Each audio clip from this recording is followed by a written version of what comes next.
नमस्कार, मुद्दे की बात में आप सभी का स्वागत है। मैं हूं आपके साथ गरिमा वाजपेयी। वक्फ बिल तैयार, संसद में आर पार पर आज करेंगे विस्तार से बातचीत।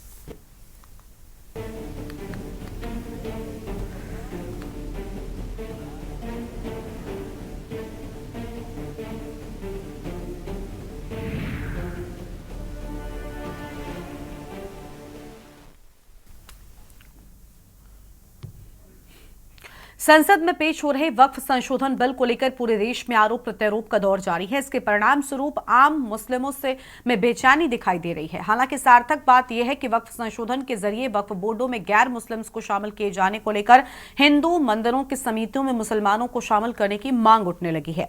देर सवेर ये मांग न सिर्फ जोर पकड़ेगी बल्कि लोकतांत्रिक व्यवस्था के चलते आज विपक्ष में बैठे दल आगे सत्ता दीर्घा संभालेंगे। इसलिए बिल संशोधन के जरिए उठ रही ये मांग पूरी होना शायद सामाजिक भावना के लिहाज से बिल को क्रांतिकारी साबित करेगा।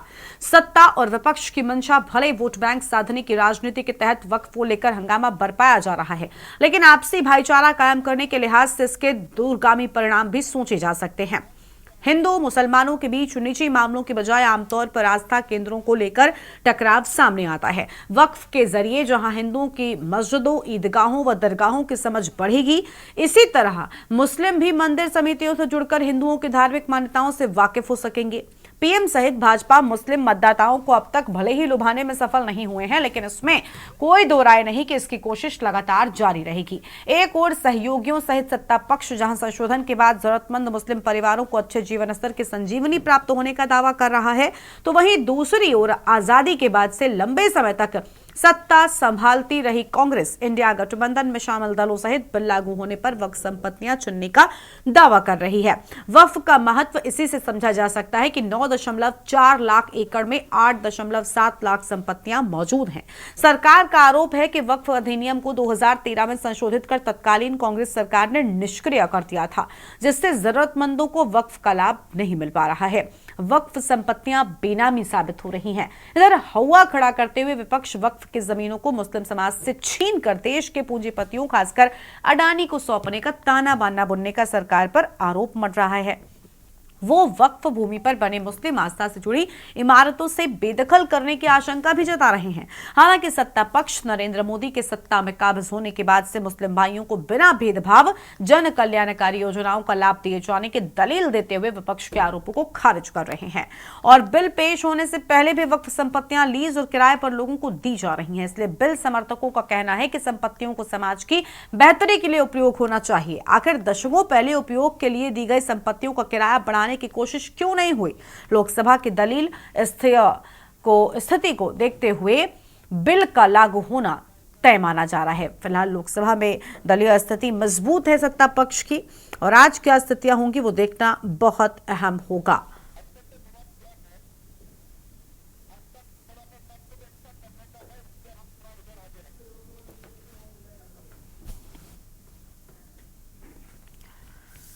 और अब इसी को लेकर 8 घंटे का वक्त चर्चा के लिए रखा गया है, और सीधा आपको लोकसभा से हम तस्वीरें दिखाते हैं जहां आज ये बिल पेश किया जाएगा। ये सरकारी संशोधन को दिया है, उतना ही समय सरकारी संशोधनों को दिया है। मैंने दोनों में कोई तर्क नहीं किया गया है। मंत्री जी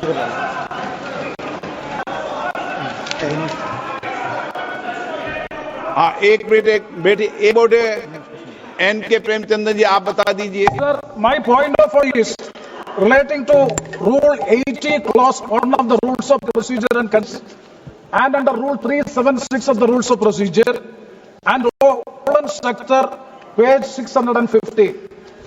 Sir, now this House is considering a bill, Waqf Amendment Bill 2024, as reported by the Joint Committee, Parliamentary Joint Committee. We are not discussing the original bill. It is as reported by the Joint Parliamentary Committee. My definite question to the Honorable Speaker, sir, is whether the Joint Parliamentary Committee has the right to incorporate new provisions in the bill. It's beyond the powers and ambit of the Joint Parliamentary Committee. They have incorporated so many new provisions. I have no objection in respect of those provisions. Even 2A, it is appreciable. we don't have any objection, sir. Very serious technical matter. And kindly see, only even the House, Speaker sir, even the House do not have the authority to make wait up. You can reply up. You can reply after. Sir, you can reply after me. Sir, even Parliament, even this Lok Sabha, this August House, do not have the right to incorporate a division unless you suspend Rule 81. But what is 81, sir? Sir, Rule 81 is very clear. Rule 81 says the following conditions shall govern the administrability of amendments to clauses or schedules of an amendment shall be within the scope of the bill and relevant to the subject matter which relates. Whether these so many provisions in the new drafted bill, extraneous provisions are also incorporated that will not come within the purview. That is why I am saying even this House do not have the right to make new provisions unless, let me please, unless and until Rule 81 is suspended. I do agree, sir, I do agree with you. The government has the minister has the power. The minister has the power to move amendments and also they recommend. Joint Parliamentary Committee can recommend.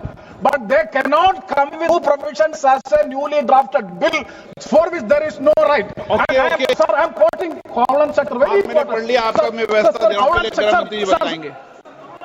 हो गया वो. मैं व्यवस्था दूंगा पहले गृह मंत्री बताएंगे फिर व्यवस्था.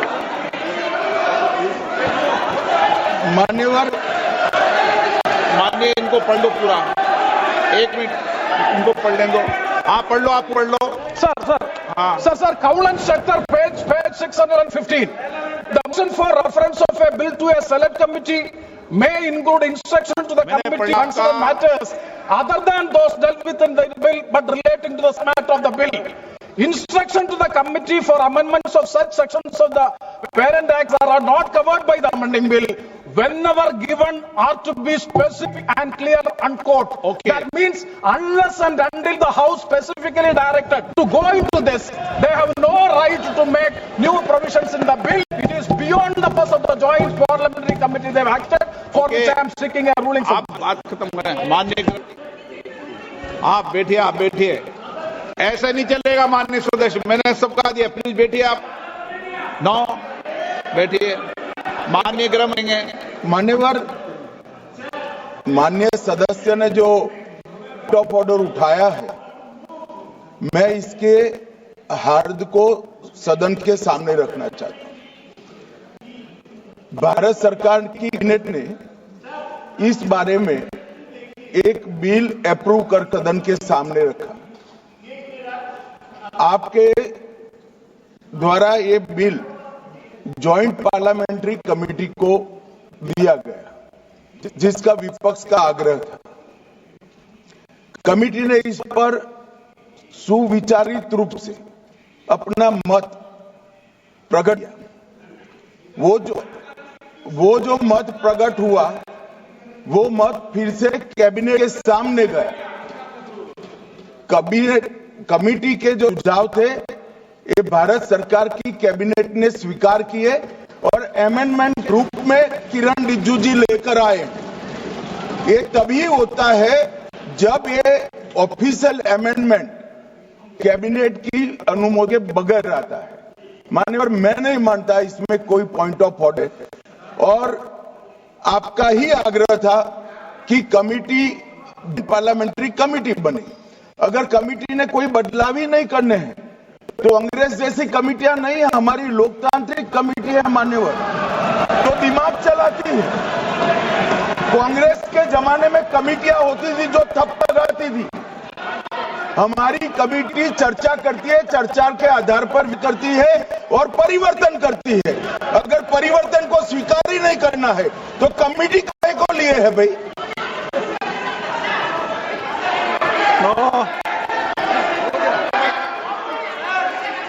आप जब विधेयक पर चर्चा हो तो सब मौका दूंगा. अभी 0 ओवर पर माननीय, मैं इस पर अपनी व्यवस्था देता हूं. माननीय सदस्यगण, श्री एन.के. प्रेमचंद्र जी ने जो प्रश्न उठाया है, वक्फ संशोधन विधेयक 2020 पर संयुक्त समिति में विधेयक कुछ खंड जोड़ दिए गए जो विधेयक के दायरे से बाहर हैं. इस विषय पर मैं मान्य सदस्यों का ध्यान और सदन द्वारा रचित संसदीय पद्धति और प्रक्रिया की ओर आकर्षित करना चाहता हूं कि समिति की किसी भी विधेयक में संशोधन करने की शक्तियां बड़ी व्यापक और विस्तृत है। समिति किसी भी विधेयक में पूर्ण रूप से संशोधन कर सकती है या उसको नया प्रारूप तैयार कर सकती है तथा विधेयक के सिद्धांत में परिवर्तन किए बिना उसका पूरा नाम, संक्षिप्त नाम भी बदल सकती है। इस प्रकार समिति किसी विधेयक में नए उपबंध सम्मिलित कर सकती है, विधेयक की व्याप्ति की समिति कर सकती है। में कई संयुक्त समितियों ने विधेयकों में ऐसे संशोधन किए हैं। श्री किरण रिजिजू जी।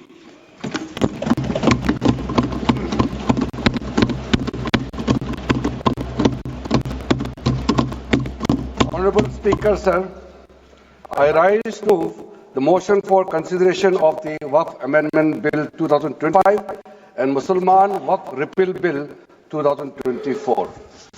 महोदय जी, आपने जो रूलिंग दिया है, जेपी के बारे में जिक्र किया है, उसी के साथ साथ जुड़ते हुए एक मिनट जी, एक मिनट स्वागत राय जी, संशोधन संख्या 108 को प्रस्तुत करें। आप बोल रहे थे ना? हाँ। Under Rule 77(2) of the Rules of Procedure, I propose that the Waqf Amendment Bill 2025 be recommitted for the purpose of eliciting further opinion thereon. Okay, माननीय मंत्री जी अब 12 और 16 पर अपना वक्तव्य दें।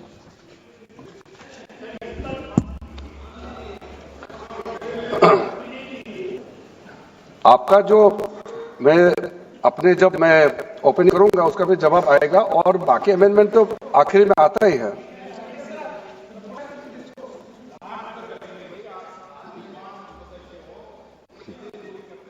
चलिए माननीय मंत्री जी।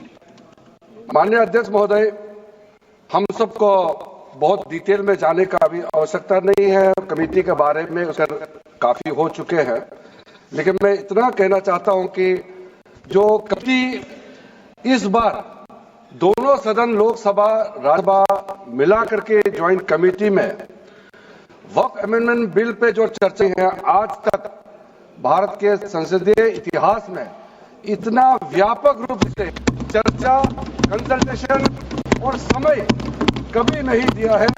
इसलिए मैं जो ज्वाइंट कमेटी में जितने मेंबर्स दोनों सदनों के लोकसभा और राज्यसभा में जो सदस्य उस कमेटी में थे, मेरे तरफ से सरकार की ओर से मैं धन्यवाद देता हूं, अभिनंदन करना चाहता हूं।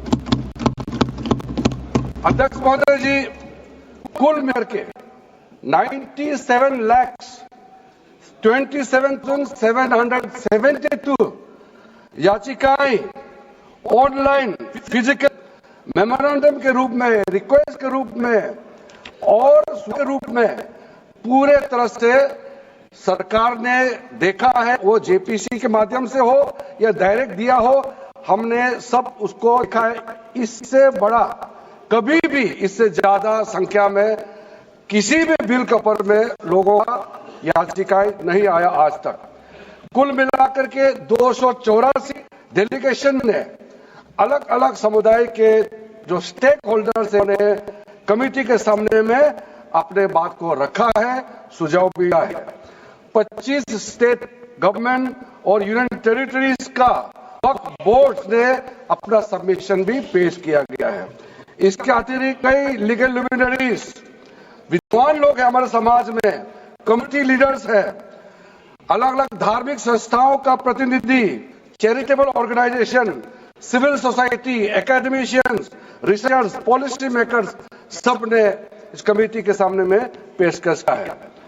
उसके साथ साथ मैं कहना चाहूं सर, आज जब मैं जो बात रखूंगा आपके सामने में, पिछली बार जब हम ये प्रस्तुत किए थे बिल को इस सदन में, तब भी मैंने कई बातें बताई थी। आज मैं उसको नहीं दोहराते हुए बातें मैं जोड़ूंगा और मुझे अपना बात रखने के बाद सिर्फ उम्मीद ही नहीं पूरा यकीन है कि जो जो लोग इस बिल को विरोध रहे थे वो हृदय में भी बदलाव होगा। पॉजिटिव सोच के साथ इसमें सब समर्थन करेंगे, ये मैं विश्वास के साथ आपके अपना बात रखना चाहता हूं। क्योंकि मैं पॉजिटिव नोट से बात रखना चाहता हूं तो इसलिए एक मेरे जो मन की बात है मैं कहना चाहता हूं तो इससे अच्छा संदेश जाए। किसी के बात कोई, अध्यक्ष महोदय, किसी की बात कोई बदगुमान ना समझे, इस जमीन का दर्द कभी आसमान ना समझे। ये मैं दिल से कह रहा हूं क्योंकि अच्छा सोच के साथ, बड़ा दिल के साथ, खुले मन से मैं ये आपके सामने में पेश कर रहा हूं। सर, कई लोगों ने अपने अपने तरीके से बातें रखी हैं। किसी ने कहा ये प्रावधान अनकॉन्स्टिट्यूशनल है, गैर संवैधानिक है। किसी ने कहा ये इलीगल है, अनलॉफुल है। सर, ये बिल जो हम लोग जिक्र कर रहे हैं कोई नया विषय नहीं है। आजादी से पहले ये बिल जब पहली बार मुसलमान वक्फ रिलेटिंग एक्ट पास किया गया था 1913 में, तब से इसका इतिहास शुरू होता है। उससे पहले प्रीवी काउंसिल ने 1894 में इनवैलिडेट किया था वक्फ अल औलाद को।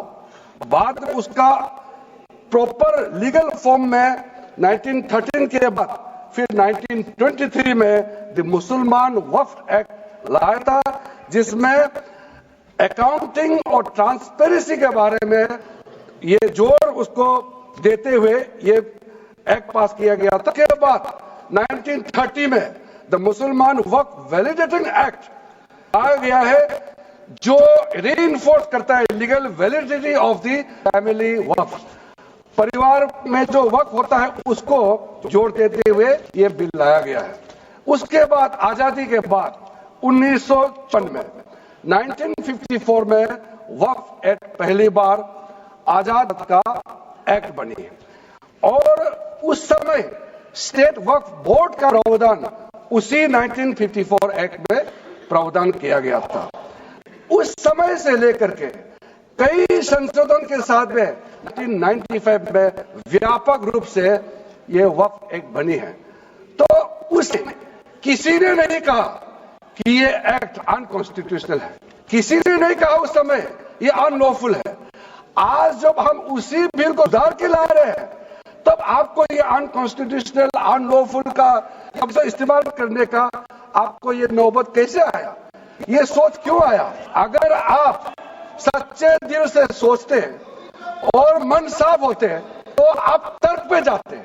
इस संशोधन बिल में जो जो तर्क है आप उस कीजिए, आप उसको छोड़ के जो कोई लेना देना नहीं में उसके बाद आप लेकर के लोगों को गुमराह करने का वर्गला काम जो किया है उसको मैं शुरू में साफ करना चाहता हूं। अध्यक्ष महोदय जी, 1995 में ट्रिब्यूनल का पहला व्यवस्था किया गया है ताकि वक्फ बोर्ड का कोई भी निर्णय किसी को अगर पसंद नहीं है या उसको चैलेंज करना चाहते तो वक्फ ट्राइब्यूनल वहां जा सकते हैं। उसका प्रावधान पहले बार हुए हैं। तो में यह भी फैसला हुआ कि 5 लाख से ज्यादा आमदनी किसी वक्फ प्रॉपर्टी में है उसके लिए सरकार एग्जीक्यूटिव ऑफिसर्स अपॉइंट किया जाएगा। ये भी 1995 शुरुआत की है। अध्यक्ष महोदय जी, आज एक ट्रिगर पॉइंट क्यों हुआ है? ये अमेंडमेंट बिल लाने का आवश्यकता सबसे ज्यादा शुरुआत कहां से हुई?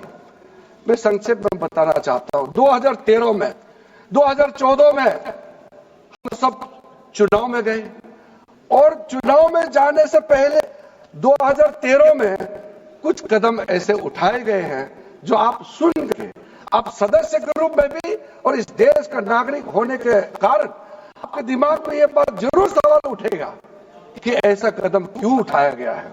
सर, 2013 में पहला यह बदलाव हुआ कि देश में कोई भी आदमी, कोई भी इंसान चाहे वो हिंदू हो, मुसलमान हो, सिख हो, ईसाई हो, पारसी हो, बौद्ध हो, जैन हो, वक्फ क्रिएट कर सकते। सबको मालूम है वक्फ एक मुसलमान का अल्लाह के प्रति अपना एक उसका एक पायस चैरिटेबल रिलीजियस पर्पस के लिए क्रिएट किया जाता है, लेकिन उसमें डाइल्यूशन करके 2013 में कोई क्रिएट कर सकता है। ये प्रावधान सबसे पहले उस समय के यूपीए सर ने किया है। दूसरा, आपने सारा वक्फ को स्पेस कर दिया कि शिया बोर्ड में शिया ही रहेंगे, सुन्नी बोर्ड में सिर्फ सुन्नी रहेंगे, और कोई भी बोर्ड हो सिर्फ उनके लोग ही रहेंगे, बाकी कोई उसमें नहीं सकता है। ऐसा आपने प्रावधान किया। तीसरा, 2008 सर, आप शांति से सुनने के बाद आप जो भी पूछेंगे हमारा रिप्लाई तो आएंगे ही सर। डिबेट का आखिरी में है, फिर से रिप्लाई होगा। तो अभी मैं जब शुरुआत में कुछ दृष्टिकोण रख रहा हूं, इसमें कोई हस्तक्षेप ना करे, ध्यान से सुनिए, ताकि हमारा डिबेट का स्तर भी उठे और तर्क भी सामने में आ जाए। सर एक कानून आया सेक्शन 108, उस सेक्शन 108 में ये लिखा गया है कि वक्फ बोर्ड का जो प्रावधान है इस देश में कोई मौजूदा कानून के ऊपर में रहेगा, ओवरराइडिंग इफेक्ट रहेगा। ऐसा हमने कानून बनाया है। इस देश में ऐसा कानून कैसे मंजूर कर सकते हैं? हर कानून अपना अपना हिसाब से चलता है, लेकिन एक कानून दूसरे कानून के ऊपर में ओवरराइडिंग इफेक्ट होगा, ये कोई भी मान्यता दे सकता है। उसके बाद सर, मैं कुछ प्रोपेगेंडा से जुड़े हुए हैं। उससे पहले जो 2013 में मुझे भी बहुत ताज्जुब हुआ कि ये पास कैसे जबरदस्ती करवाया है। 2013 में वक्फ पे यूजर जो आपने प्रावधान डाला, उसके बाद 1970 से केस चल रहा था दिल्ली के अंदर में। दिल्ली के अंदर है हमारा सीजीओ कॉम्प्लेक्स है, पार्लियामेंट बिल्डिंग है, कई प्रॉपर्टीज है, और इसको वक्फ बोर्ड, दिल्ली वक्फ बोर्ड ने क्लेम किया कि ये वक्फ प्रॉपर्टी है। उसके बाद ये केस चल रहा था अदालत में। उस समय यूपी सरकार ने पूरा सारा जमीन को डी नोटिफाई करके वक्फ बोर्ड दिया। 123 प्रॉपर्टी। अगर आज हम ये संशोधन लेकर नहीं आते, इस सदन में हम बैठे हैं, ये पार्लियामेंट बिल्डिंग, इसको भी क्लेम किया जा रहा था। एयरपोर्ट, बसंत विहार, और अगर नरेंद्र मोदी जी का सरकार नहीं आते, अगर यूपीए का सरकार कंटिन्यू रहता, तो क्या क्या बिल्डिंग को नोटिफाई किया जाना था। 123 प्रॉपर्टी को तो डी नोटिफाई किया। मैं रिकॉर्ड में कह रहा हूं, अपने मन से नहीं कह रहा हूं, मैं ऑफिशियल रिकॉर्ड का बात बता रहा हूं। अध्यक्ष महोदय, आप काहे को उछल रहे हो? मैं अपने से थोड़ी बोल रहा हूं, जो हकीकत बात को बता रहा हूं। आप आराम से बैठ के सुनिए। आपके दल को और आपको बोलने का मौका मिलेगा। माननीय मंत्री जी,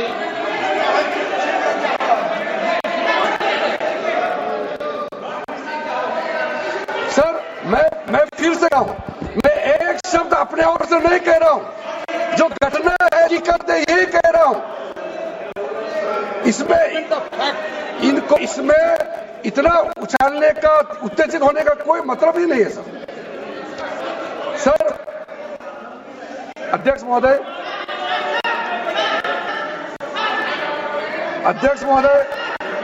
मैं आपके माध्यम से सदन को कहना चाहता हूं कि जो संवैधानिक बात उठा करके लोगों को गुमराह करने का जो प्रयास किया जा रहा है, उसको देश के सामने में सही बात रखना बहुत ही जरूरी है। एक बात बार बार इन लोगों ने कहा गया है कि ये जो वक्फ अमेंडमेंट बिल है, ये आर्टिकल 25, आर्टिकल 26, आर्टिकल 30 का उल्लंघन करता है करके इन्होंने इल्जाम लगाया। पढ़ चुका हूं, आप पढ़ लो। कभी वेट के बीच में पॉइंट ऑफ ऑर्डर नहीं होता है, व्यवस्था दे दी है, पठवा ना कभी। माननीय मंत्री जी बोलिए। अध्यक्ष महोदय, दूसरा विषय इन्होंने समानता का बात उठाया। आर्टिकल 14 का इक्वालिटी को लेकर के उन्होंने सवाल उठाया, उसका जवाब देना चाहता हूं अध्यक्ष महोदय। ये कोई तरीका नहीं है। माननीय अध्यक्ष की व्यवस्था अंतिम व्यवस्था होती है। बोलिए मंत्री जी आप।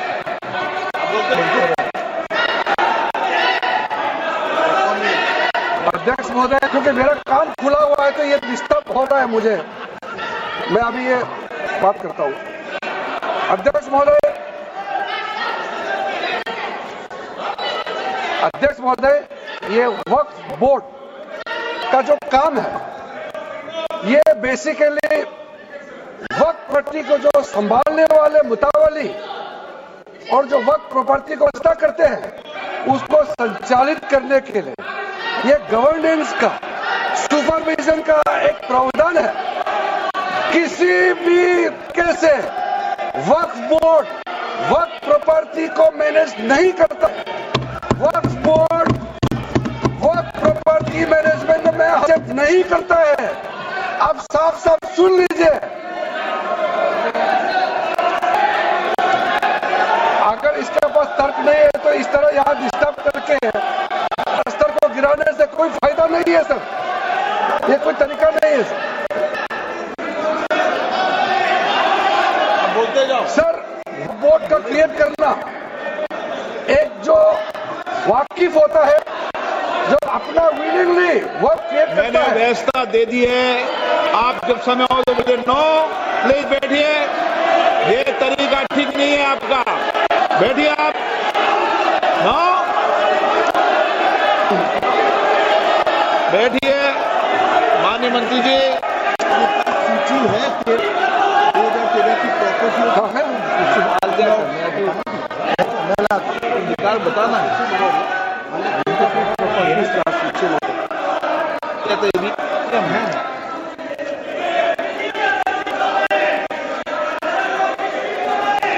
अध्यक्ष महोदय, सबको बोलने का मौका मिलने वाले हैं, तो कम से कम बात को अच्छे से सुनने के बाद आप अपना बात रखिए। ये कोई तरीका नहीं है सर।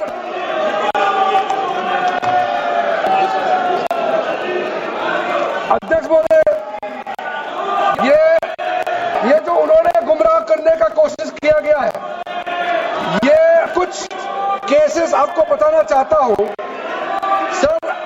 आप देखिए आर्टिकल 25(1) क्या कहता है, संविधान का अनुच्छेद आर्टिकल 25(1) कहता है, subject to public order, morality and to the other provisions of this part, all the persons equally entitled to freedom of conscience and the right freely to profess, practice and propagate religion. Government किसी भी धार्मिक व्यवस्था को, किसी भी religious institution, कोई धार्मिक काम में हस्तक्षेप करने नहीं जा रहा है, ना ही वक्फ बोर्ड की धार्मिक स्थल की व्यवस्था में कोई भी तरीके से हाथ डाल प्रावधान है, बिल्कुल नहीं है सर।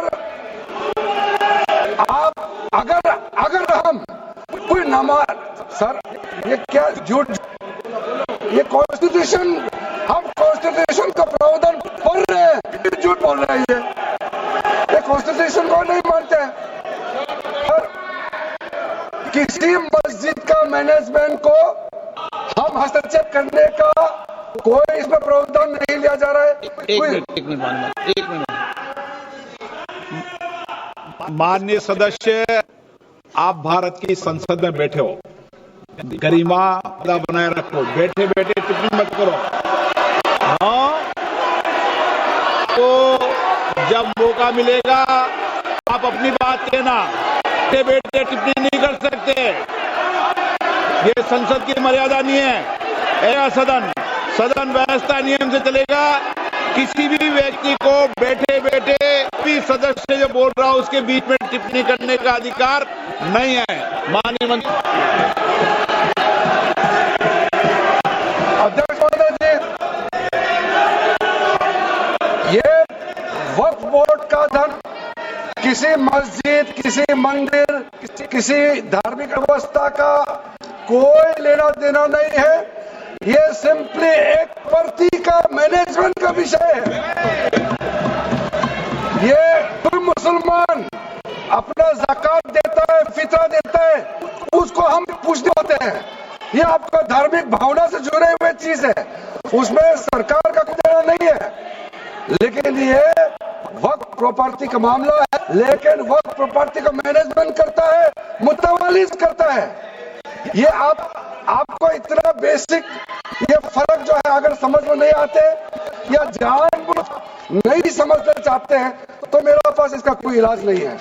अध्यक्ष महोदय जी, ये आपके माध्यम से मैं फिर चाहता हूं कि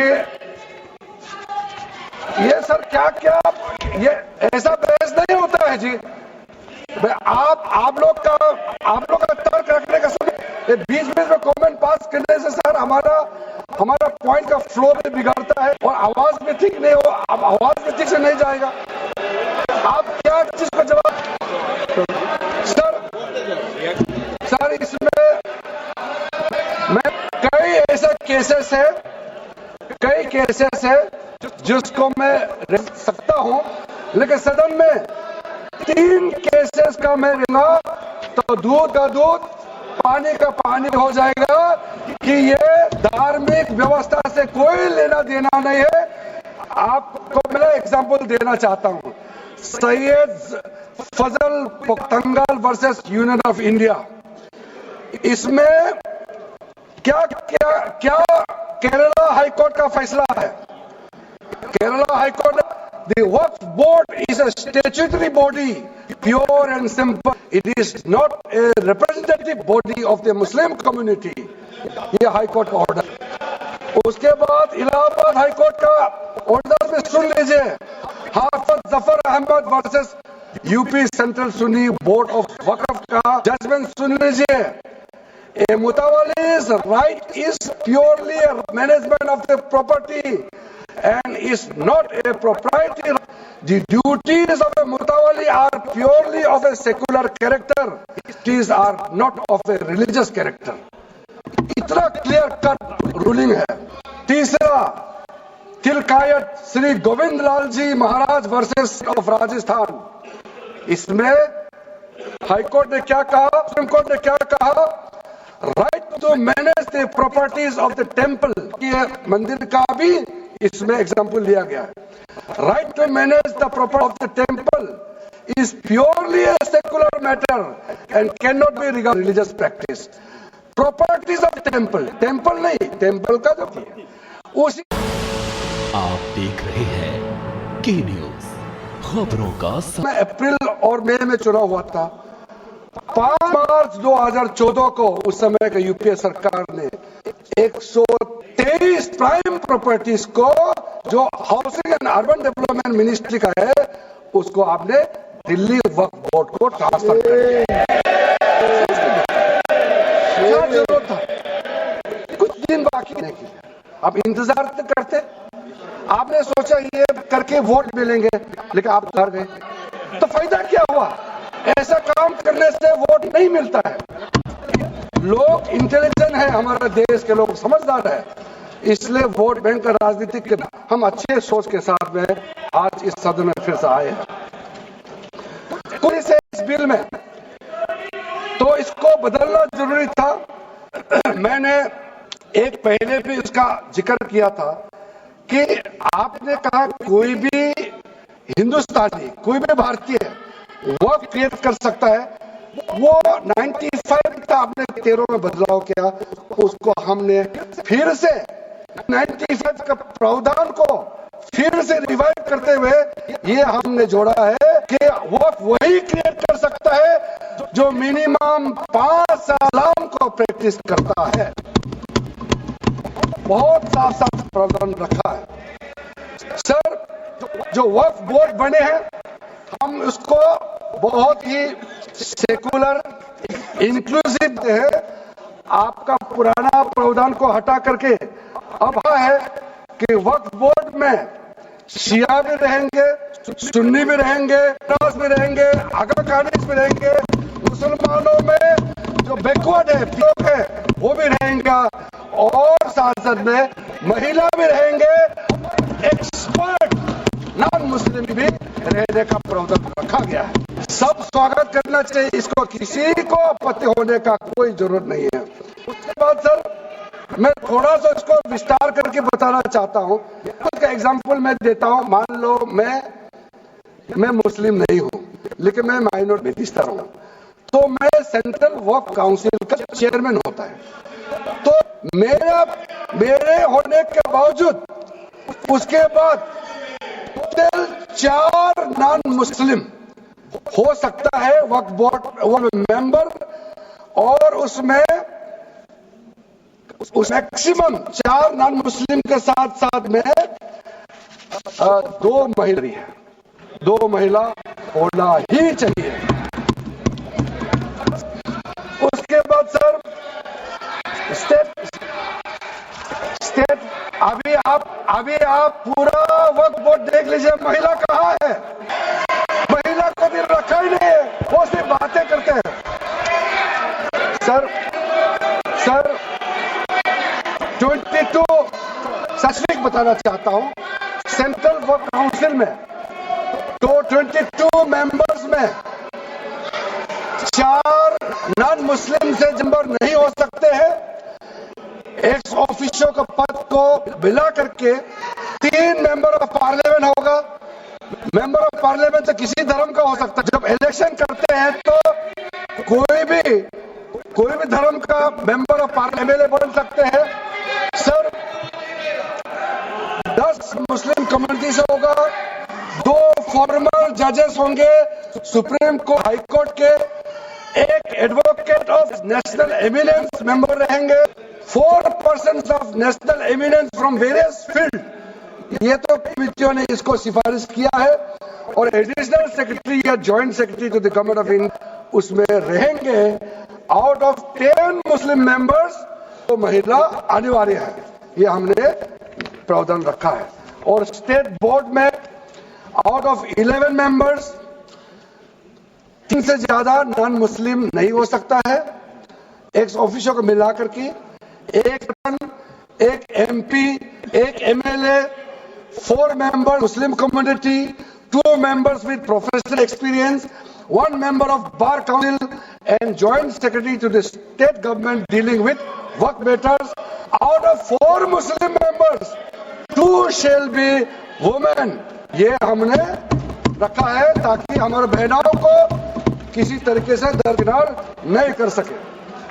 वक्त एक सर हमने जो नया प्रावधान रखा है उसमें जितना भी जो आर्बिट्रेरी प्रोविजन जो जरूरी नहीं था उसको हमने सामान्य से देश में और जितना कानून है उसको मिलाते हुए मुझसे ट्रांसपेरेंसी इन वर्क मैनेजमेंट सर्वे को अपडेट करने के लिए जो पहले इनसफिशिएंट प्रोविजन था इसमें वक्फ लैंड वगैरह में महिलाओं का इनहेरिटेंस राइट्स, बच्चों का राइट और साथ साथ में कई हजारों केसेस पेंडिंग है ट्राइब्यूनल और कोर्ट्स में, उसको सेटल करने के लिए जो आज लगभग 10,000 से भी ज्यादा केसेस जो पेंडिंग था और कुछ सालों के अंदर में 13 से 30,000 केस नहीं हो चुके हैं, उसको सरलता से सुलह करने के लिए हमने खोजा है।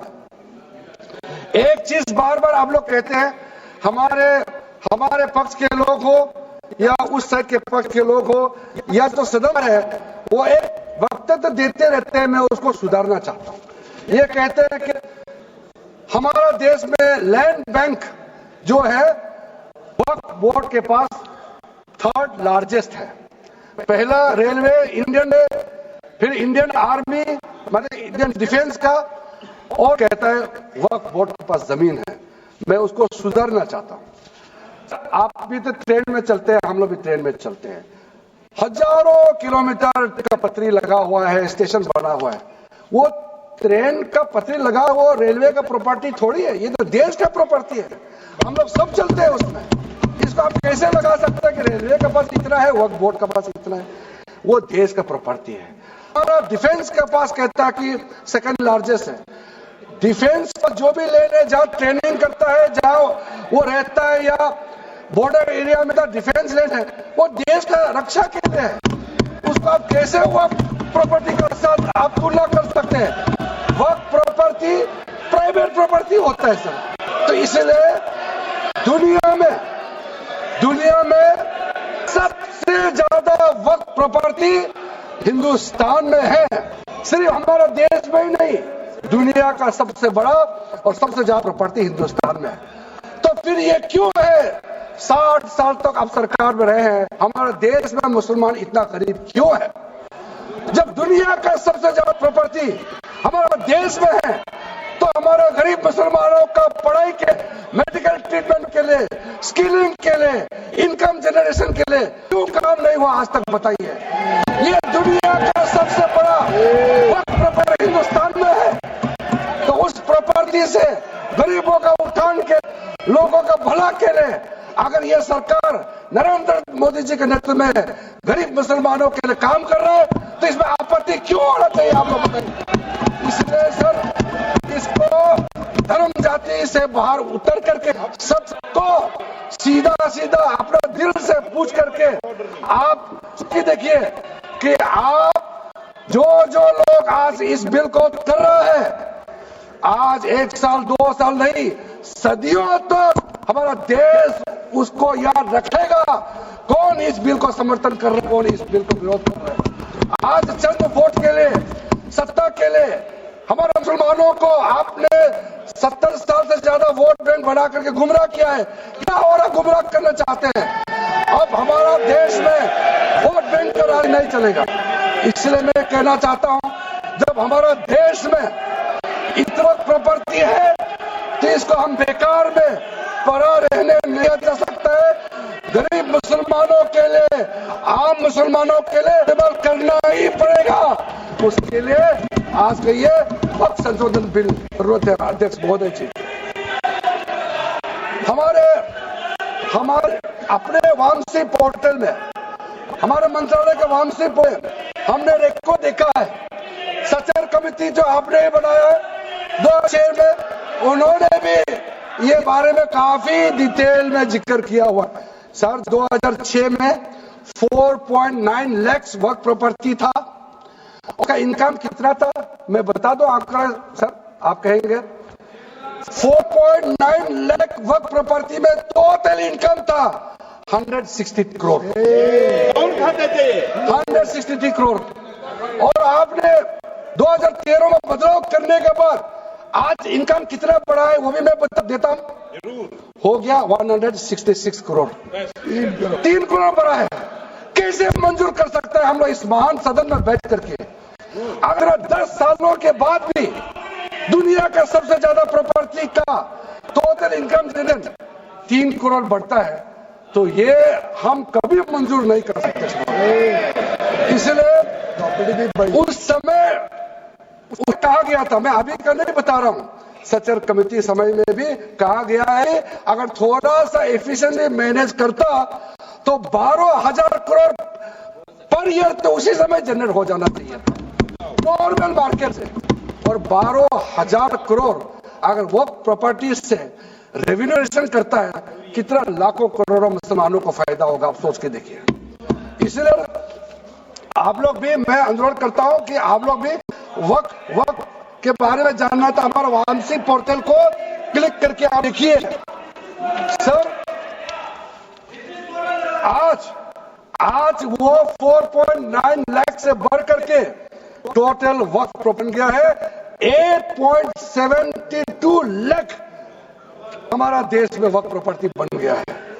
और आप कल्पना कीजिए 8.72 लाख प्रॉपर्टी उसको अगर हम सही तरीके से मैनेजमेंट करता तो हमारा मुसलमानों का ही नहीं है, देश का तकदीर बदल जाएगा। इतना प्रॉपर्टी हमारे पास, अब समझिए चीज को। सर मैंने अभी कई कई राज्यों का दौरा किया। अध्यक्ष महोदय, मैंने कई राज्यों का दौरा किया। मैं एक बात एग्जाम्पल आपको जरूर देना चाहूंगा। मैं बहुत इंप्रेस हो गया जब मैं पिछली बार कश्मीर गए। जम्मू कश्मीर में हमारा नई वहां वक्फ बोर्ड का चेयरपर्सन बनी और मैंने पूछा कि आप जब वक्फ बोर्ड का चेयरमैन बनी तो उसमें क्या हालत थी और आज क्या हालत है। उन्होंने बोला कि सर जब उन्होंने पदभार संभाली तो उसको इनकम का, कोई व्यवस्था का, रिकॉर्ड का ठीक ठाक कुछ भी नहीं था और उन्होंने आने के बाद 40 करोड़ इनकम उन्होंने जनरेट करना शुरू किया, मुझे बताया। और उसके वजह से वह काफी अच्छा काम कर रहा है। मैं हजरतबल श्राइन भी गए और वहां भी मरम्मत चल रहे हैं। इतना पुराना श्राइन है, दुनिया के लोग आते हैं, बहुत खूबसूरत से उसका सारा आसपास का ब्यूटिफिकेशन का काम भी चल रहा है। अगर अच्छा काम करेगा, रेवेन्यू बढ़ेगा, सबका फायदा होगा सर। इसलिए सर आप लोग आज बिल को समर्थन करने के बाद मेरे ऑफिस में आइए, 1 साल के अंदर में इसका ट्रांसफॉर्मेशनल इंपैक्ट क्या हो मैं ही आप लोगों को बता दूंगा। सर वक्फ अमेंडमेंट जो बिल लाए हैं उसमें जेपीसी का कई रिकमेंडेशन है जिसको हमने समर्थन किया है और एक्सेप्ट किया। हमने इस बिल में लाया, इसलिए बोलना कि जेपीसी का आपका कमेटी का बात को माना ही नहीं है, आपका बात नहीं सुना गया है, वो गलत बात है सर। अध्यक्ष महोदय जी, पार्लियामेंट्री कमेटी जब बनता है तो उसका एक अपना सैंक्टिटी होता है और उस कमेटी खुले बहस हुए हैं, उसमें मैं अंदर जाना नहीं चाहता हूं क्या हुआ है, लेकिन उनके बीच में कई ऐसे मुद्दे हैं जो हम सरकार समझते हैं कि बहुत अच्छा सुझाव आया है, हमने उसको माना है। और कुछ छोटा अमेंडमेंट है जो बहुत जरूरी चीज है, वो अमेंडमेंट भी लेकर के आए हैं। इसके बाद जो पूरा ये सारा व्यवहार देखने के बाद सबके मन में उम्मीद जागेगा। उम्मीद इसलिए जागेगा कि एक नए सवेरा आने वाला है, इसलिए नए एक्ट का नाम भी उम्मीद हो गया है। तो उम्मीद क्यों हुआ है सर, मैं आपको बताना चाहूँ। ये जो unified Waqf management, empowerment, efficiency and development, full form उम्मीद है, इसका रखा पीछे कारण है सर। ये उम्मीद क्यों है, अब ये यूनिफाइड वक्फ मैनेजमेंट रजिस्ट्रेशन से लेकर के म्यूटेशन, इंक्रोचमेंट का विषय, सर्वे, कलेक्टर का रोल, सारा विषय को मिला करके मैनेजमेंट का पूरा सिस्टम को ही बदलने के लिए हमने काम किया है। उसके बाद एम्पावरमेंट, कैसा एम्पावरमेंट होने वाला है, मैंने पहले जिक्र किया, मुसलमानों में भी जो शियास हैं, सुन्नीस है, बोरा, अकानीस, पसमानदा मुस्लिम है जिसको बैकवर्ड माना जाता है, और विशेष करके महिलाएं और बच्चों के लिए जो हमने प्रावधान रखा है, तो ये मुसलमान का कम्युनिटी के अंदर में इतना जोरदार स्वागत हो रहा है। अध्यक्ष महोदय, यहाँ में कुछ मेंबर विरोध जरूर कर रहे हैं, लेकिन मैं कुछ मेंबर को मैं न्योता देना चाहता हूँ, और जो मुस्लिम डेलीगेशन मेरे घर में आ रहे हैं, स्वागत कर रहे हैं इस बिल को, उसका भी नजारा आप लोग देख लीजिए, आप सोच बदल जाएगा। आपको नहीं मालूम मुसलमानों में कितना भयंकर समझ रहा है इस बिल को लेकर के, आप लोग को मालूम ही नहीं है। करंट के अंदर में गरीब मुसलमानों का तो संदेश बार बार आ रहा है कि जल्दी पास कीजिए इस बिल को, इसलिए आप लोग संदेह में मत रहिए।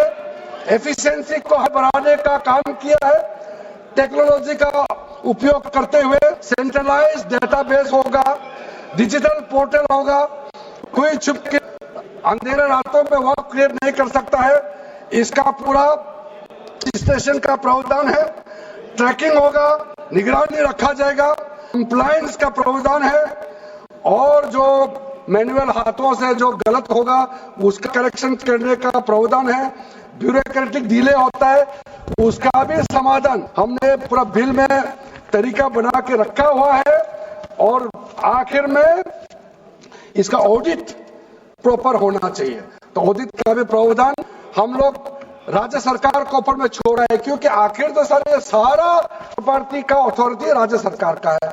बोर्ड का अपॉइंटमेंट भी राज्य सरकार को करना है, केंद्र सरकार का कोई रोल नहीं है। लैंड स्टेट सब्जेक्ट है, सारा राज्य सरकार को ही करना है। इसलिए राज्य सरकारों को हम फुल अथॉरिटी देने के साथ साथ हमारा जो मंत्रालय है वो लाइन हमेशा जुड़ा रहेंगे कि जो वक्फ प्रॉपर्टी क्रिएट किया गया है उसका स्टेटस है वामसी पोर्टल से मिला करके हम लगातार टच में रहेंगे। इसलिए कोई इसमें ये नहीं सोचना है कि सेंट्रल गवर्नमेंट कोई एक्स्ट्रा और हड़पने जा रहा है क्या, बिल्कुल सोचने का नहीं है। ये टोटली स्टेट गवर्नमेंट का अधीन है और राज्य ही इसका निगरानी में आगे काम करना है। उसके बाद सर जो पर्पस के लिए वक्त क्रिएट किया जाता है, बेसिकली 3 पर्पस होता है, चैरिटेबल एंड पायस। उसका हो रहा है कि नहीं हो रहा है, और इनकम जनरेशन खास करके जो वेलफेयर काम है उसका हो रहा है कि नहीं हो रहा है, इस भी इफेक्टिव गवर्नेंस का प्रावधान हमने रखा हुआ है। और साथ साथ सर मैं आपको इसके साथ साथ ये कहना चाहता हूं कि जो रिफॉर्म्स हमने जो लाए और साथ साथ में जो प्रावधान कुछ बदलाव हमने आपको बहुत शॉर्ट में बताया, क्योंकि दिल में तो मैं रिप्लाई तो करूंगा ही। इसमें अगर आता है कि हमको अगर इनकम जनरेशन करने, वक्त प्रॉपर्टी को बेहतर इस्तेमाल करने के लिए क्या करना चाहिए, जब हम इसका सबऑर्डिनेट लेजिस्लेशन के माध्यम से रूल्स बनाएंगे, आपका सुझाव हम खुले दिल से स्वागत करेंगे। क्योंकि आखिर तो प्रॉपर्टी देश का है, किसी का भी हो, उसको अच्छा से चलाना है, तो आप सुझाव देंगे तो हम तो पूरा वेलकम करेंगे उसमें। इसलिए आज मैं मेंबरों के साथ साथ जो कई दरगाह है, कई मस्जिद के इमाम है, कई लोग जो मुझे उन्होंने भी बहुत अच्छा सुझाव दिया है, उसको डिटेल में मैं यहाँ कहना नहीं चाहता, लेकिन हम रिकॉर्ड में रखा है। कई अच्छे अच्छे सुझाव हमारे पास आए हैं, वो भी हम नोट करके रखा है। एक इंपॉर्टेंट पॉइंट मैं अब आपके सामने भी रखना चाहता हूं।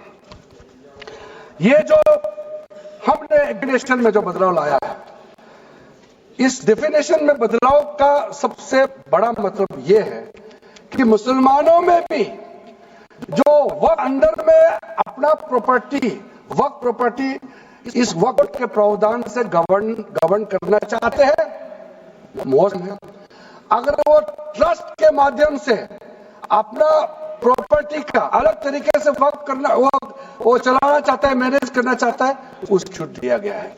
तो इसमें जो आप लोग बार बार कहते हैं कि वक्फ बोर्ड में गैर मुसलमान कैसे आ रहा है, इसका मैं छोटा सा एग्जांपल देना चाहता हूं। अभी हम लोग किसी धर्म, किसी जाति का हिसाब से तो हम एमपी बने हैं, हम तो ऐसे सिटीजन होकर के एमपी बने हैं। तो अगर मेरा कॉन्स्टिट्यूएंसी को कहेंगे कि किरण रिजिजू मेरा यहाँ नहीं आ सकता है, हमारा धर्म और तुम्हारा धर्म अलग, तो कैसे होगा? मैं तो एज एमपी मेरे पास अथॉरिटी है, मैं जा सकता हूँ। उसी प्रकार से आपका ट्रस्ट को चलाता है चैरिटी कमिश्नर। तो ट्रस्ट वाला कैसे कहेंगे कि चैरिटी कमिश्नर मेरा जात का ही होना चाहिए? चैरिटी कमिश्नर तो गवर्नेंस को संभालने है, चलाता तो ट्रस्ट है। उसी प्रकार से आप कैसे कह सकते कि मेरा वक्त प्रॉपर्टी को देख के वक्त बोर्ड में गैर मुसलमान नहीं हो सकता है? आप कैसे कह सकते हैं? ये तर्क आप गहराई से सोचिए, क्योंकि ये बार बार कहा गया है। मैं कहूंगा वो बात में तो बोलेंगे हमारे कुछ लोग हैं कि मुस्लिम का अफेयर्स में नॉन मुस्लिम आ रहा है। अरे ये धार्मिक व्यवस्था से कोई लेना देना नहीं है, मैं बार बार आऊं। इसलिए ये प्रॉपर्टी है, वक्त प्रॉपर्टी है, आप लोग इसको समझिएगा। उसके बाद सर ये जो 2013 के बाद कुछ बदलाव जो किए हैं, वक्त बाय यूजर में कुछ लोग शंकाएं व्यक्त किया है, कह रहा है कि वक्त बाय यूजर हटाने के बाद अब सरकार मस्जिदें छीन लेंगे, दरगाह छीन लेंगे, मुसलमानों का प्रॉपर्टी छीनेंगे। ऐसे बोलते हुए मैंने सुना है, इस तरह का कई जगह बोला है। मैं इसमें साफ साफ कहना चाहता हूं, हम लोग सब हर किसी राज्य से आते हैं। We all belong to each and every part of our country. We are together.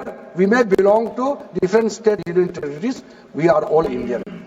ये authority सरकार को हमने कैसे दिया, जो प्रॉपर्टी वक्त यूजर को हम लोग ने हटाने के बाद ये प्रावधान सुरक्षित है, ऑथोराइज किया स्टेट गवर्नमेंट को कि जो प्रॉपर्टी रजिस्टर्ड होते हैं, जब नमाज पढ़ते हैं, रजिस्टर्ड है, डॉक्यूमेंट है, उस पे कोई हस्तक्षेप नहीं होगा। ये कानून प्रोस्पेक्टिव है, रेट्रोस्पेक्टिव नहीं है।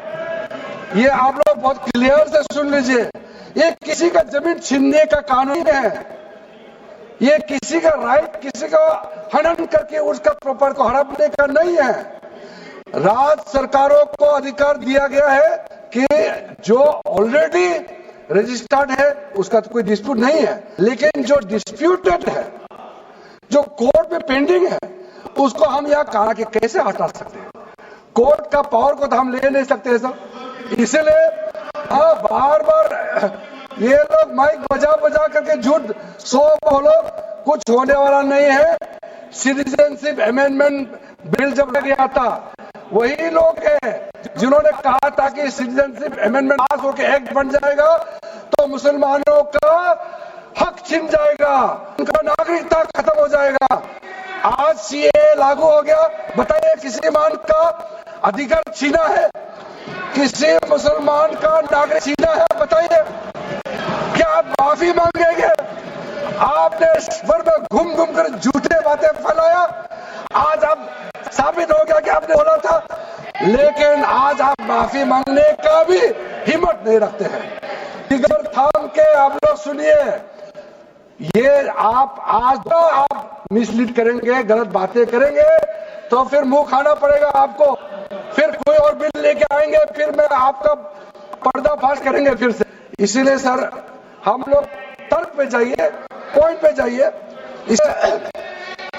दूसरा, महिलाओं के लिए अध्यक्ष महोदय जी, क्योंकि फैमिली में पुरुष महिला सब होते हैं, तो इसमें हमने एक सिंपल प्रावधान रखा है कि एक कोई भी मुसलमान जब वक्त क्रिएट करता है, सबसे पहले उस परिवार महिला का अधिकार है, उसको सुरक्षित करके ही आप क्रिएट कर सकते हैं। नहीं तो पहले ऐसा होता था, वक्त क्रिएट कर दिया, बच्चों का अधिकार खत्म हो गया, महिला का अधिकार खत्म हो गया। आप वक्त उसी क्रिएट कर सकते हैं जो आपका हकदार है, जो आपका 100% उसी को ही आप वक्त क्रिएट कर सकता है, बच्चों का और महिला का नहीं छीन सकता है। ये बहुत बड़ा रिफॉर्म है। मुसलमानों में अगर वो चाहते हैं कि महिला आगे ना बढ़े तो ये लोग इसको विरोध करेंगे, लेकिन जो थोड़ा प्रोग्रेसिव सोचने वाले, जो थोड़ा बारीकी से अगर सोचेंगे तो कितना गलत बात है कि समाज महिलाओं को दबाने का काम करते हैं और यहाँ जोर जोर से बोलते हैं। अध्यक्ष महोदय जी, सारा मैनेजमेंट जो सरकार का जमीन या प्राइवेट का जो जमीन है, इस कलेक्टर को इन्होंने कमेटी के माध्यम से सुझाव कि हर चीज कलेक्टर को क्यों ऑथोराइज किया गया है। तो कमेटी को माना है कि कलेक्टर से ऊपर कोई भी अधिकारी, कलेक्टर से ऊपर जो अधिकारी है वो देखेंगे सरकारी जमीन और कोई डिस्प्यूट है वक्फ बोर्ड के साथ या किसी मुताबिक के साथ डिस्प्यूट है, उसका जांच कलेक्टर के ऊपर अधिकारी। ये कमेटी ने सुझाव दिया था और उसी को मान करके आज इस सदन में पेश किया जा रहा है। एक महत्वपूर्ण सुझाव हम लेके आ रहे हैं, अमेंडमेंट लेके आ रहे हैं, इसमें मैं मानता हूं कोई विरोध नहीं करेगा। ये इसमें छूट गया था, मैं सर खुले दिल से आपको कहना चाहता हूं, लेकिन बहुत सोमस के साथ ये प्रावधान अमेंडमेंट हम लेके आ रहे हैं कि आप वक्फ प्रॉपर्टी क्रिएट करेंगे तो ऐसा नहीं चाहिए कि आप ट्राइबल एरिया में जाकर के आदिवासी का जमीन को आप वक्फ क्रिएट कर दें, ये नहीं होना चाहिए। इसलिए हमारा देश के आदिवासियों का संरक्षण को ध्यान में रखते हुए शेड्यूल 5 और शेड्यूल 6 में आप वक्फ प्रॉपर्टी क्रिएट नहीं कर सकते हैं। ये एक महत्वपूर्ण अमेंडमेंट लेकर आया है, जिसमें अब आगे अध्यक्ष महोदय आपको मैं बताऊंगा वक्फ मॉडल के बारे में। सर मैं संक्षेप में अभी फ्लोर खोलने वाले हैं, बात फ्लोर छोड़ने वाले हैं, तो मेरा जो वाइंड अप को आप ध्यान से सुन लीजिए। जो ट्राइब्यूनल है, ट्राइब्यूनल में 2 मेंबर का हमने प्रस्ताव रखा था, तो कमेटी ने कहा कि 2 मेंबर ठीक है, इसमें 3 मेंबर होना चाहिए। ये प्रस्ताव भी मंजूर किया गया है। ट्राइब्यूनल में 3 मेंबर होगा फिक्स टेन्योर का साथ, और उसमें आज टोटल लिटिगेंट्स 14,417 के। आप सोच के देखिए, तो ट्राइब्यूनल में जल्दी जल्दी केस डिस्पोज हो। 3 मेंबर्स का ट्राइब्यूनल बनाया गया है। उसके बाद में उसका टेन्योर को फिक्स किया गया है। उसके बाद में जो एक बहुत स्ट्रिंजेंट प्रोविजन था, पहले ऑटोमेटिक अपील करने का राइट नहीं था, रिव्यू पिटीशन ही कर सकते थे ट्राइब्यूनल के ऑर्डर के बाद। तो आज ने एक अच्छा सोच के साथ खुला मन से ये है कि अब अगर आप वक्फ बोर्ड का निर्णय से खुश नहीं है, वक्फ ट्रिब्यूनल का निर्णय से खुश नहीं है, तो आप अदालत जा सकते हैं। ये रास्ता भी हमने खोल दिया है। उसके बाद सर कंट्रीब्यूशन, एनुअल कंट्रीब्यूशन, ये भी आपका ही सुझाव थी वालों का कि जो कंट्रीब्यूशन देते हैं वक्फ बोर्ड मुतावाली जो देते हैं उसको घटाना चाहिए, तो उसको 7% से 5% घटा दिया है, ताकि ज्यादा पैसा चैरिटेबल पर्पस के लिए खर्चा कर सके। तो अच्छा जो प्रॉपर्टी करता है वो तो सरकार को शाबाशी देंगे। उसके बाद एक बहुत ही महत्वपूर्ण प्रावधान है जो हमको रखना पड़ा। आपने लॉ ऑफ लिमिटेशन को इस वक्फ बोर्ड प्रावधान से हटा दिया था, इसको हमने लगाया है। तो प्रॉब्लम है the limitation act of 1963 will now apply to property claims from the date of commencement of this act aiming to reduce prolonged litigation। ये बहुत बड़ा मैं मानता हूं एक कदम उठा है। और जो सेक्शन 40 सबसे ड्रैकोनियन प्रोविजन इस एक्ट में था, तो सेक्शन 40 था। सेक्शन 40 के तहत वक्फ बोर्ड, आप लोग बार बार कहते हैं ना, ऐसा ही है सेक्शन 40 में, किसी भी जमीन को आप वक्फ प्रॉपर्टी डिक्लेयर देता था, वो प्रॉपर्टी को हमने हटा दिया है। वो कोई भी को वक्फ प्रॉपर्टी डिक्लेयर करके फिर किसी गरीब के लिए नहीं करना है। वो लोग, कुछ लोग, चंद लोग अपने के लिए, अपने फायदा के लिए इस्तेमाल करते हैं। ओवैसी मैं तो नाम नहीं लूंगा, लेकिन सर ये प्रावधान को इतना मिसयूज हुआ, इसलिए तो इतना लाखों प्रॉपर्टी के बढ़ गए। अब किसी प्रॉपर्टी को कैसे आप क्लेम कर सकते हैं? इसलिए इस सेक्शन 40 की वजह से, अध्यक्ष महोदय जी, सेक्शन 40 की वजह से कई मुद्दे इस देश में आया है। आज पूरा हमारा क्रिश्चियन कम्युनिटी, जो कैथोलिक चर्च काउंसिल के लोग, भारत ग्रुप के लोग, केरला में हो, देश भर में आज पुकार के क्यों है कि वक्फ संशोधन बिल जल्दी पारित होना चाहिए। वो इसलिए कि सेक्शन 40 का मिस यूज होता था। सर आप सोचिए, केरला का एमपी, तमिलनाडु का एमपी लोग तो सोचिए, अगर ने गलती से इस बिल का विरोध कर दिया तो आप क्या विरोध झड़ेगा बाहर में, आप कल्पना कीजिएगा। अभी से आप सोचिए, मैंने पिछली बार भी बताया, सुरेंद्रेश्वर के बारे में तो आपको बताया, जब बाकी कोई धर्म ही नहीं था तब ये टेम्पल था तिरुचेंदुराई विलेज तमिलनाडु में, उसको वक्त डिक्लेयर करना। कर्नाटक में तो हजारों एकड़ का इशू है। फिर हरियाणा में जतलाना विलेज यमुनानगर में सिख गुरुद्वारा का जो है, कभी वहां मस्जिद भी नहीं था, कभी वहां मुस्लिम का सेटलमेंट का भी रिकॉर्ड नहीं था, उसको भी वक्फ डिक्लेयर कर दिया था। उसी प्रकार से केरला का मनम्बम का जो इशू है वो तो अभी जान ही रहा है कि 600 क्रिश्चियन फैमिलीज का जो जमीन को वक्फ बोर्ड ने वक्फ डिक्लेयर कर दिया है, चर्च का भी कर दिया और आगे का रास्ता भी बंद कर दिया था। अगर हम ये बिल पारित कर दिया, उसका अपना जमीन वापस आएंगे, गरीबों का, किसानों का। ऐसे चीजों में आप लोग समझ करना चाहिए। मैं तो मानता हूं कि अभी भी देर नहीं हुआ, अभी भी अंत पे राजनीतिकरण करके आप अड़े रहे, आप मुश्किल में फंसने वाले हैं। विशेष करके हमारे कांग्रेस वालों को मैं कहना चाहता हूं, और बाकी साथी दल है कांग्रेस के झांसे में ना आए, आपको भी डुबा देंगे ये लोग। इस बिल को विरोध करके बहुत बड़ा नुकसान होने वाला है।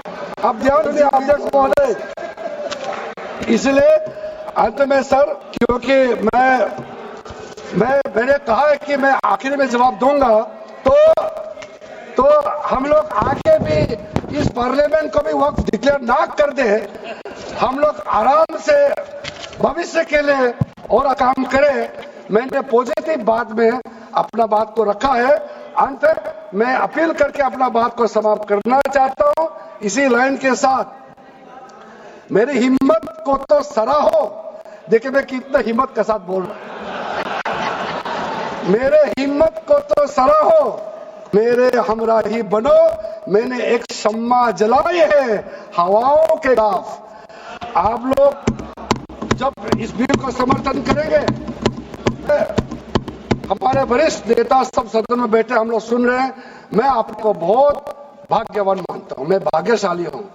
प्रधानमंत्री नरेंद्र मोदी जी ने मेरे जैसे एक साधारण सदस्य को इतना पुण्य काम करने का मौका दिया है, इस बिल को यहाँ रखने का मौका दिया है। करोड़ों करोड़ों गरीब मुसलमान बहने दुआ देने वाला है। दुआ में अकेला क्यों लो, दुआ आप भी लेना चाहिए। इस बिल को समर्थन कीजिए, ये मेरा अनुरोध है अध्यक्ष महोदय।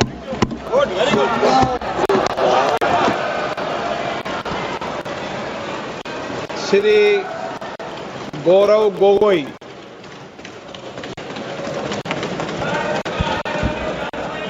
आदरणीय अध्यक्ष महोदय, तो मैं आपका संरक्षण चाहता हूं। जब आदरणीय मंत्री महोदय हुए थे, आपने विपक्ष से किसी को भी पॉइंट ऑफ ऑर्डर का अवसर नहीं दिया। मंत्री महोदय बिना किसी पॉइंट ऑफ ऑर्डर के बिना उन्होंने अपनी बात रखी।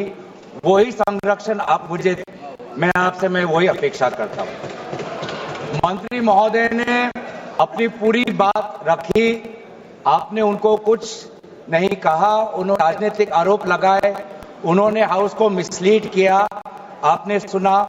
वही एक बात है गौरव जी, आप हमेशा सदन पर ये कैसे आरोप लगा सकते हैं कि आपने उनको कुछ नहीं कहा? मैंने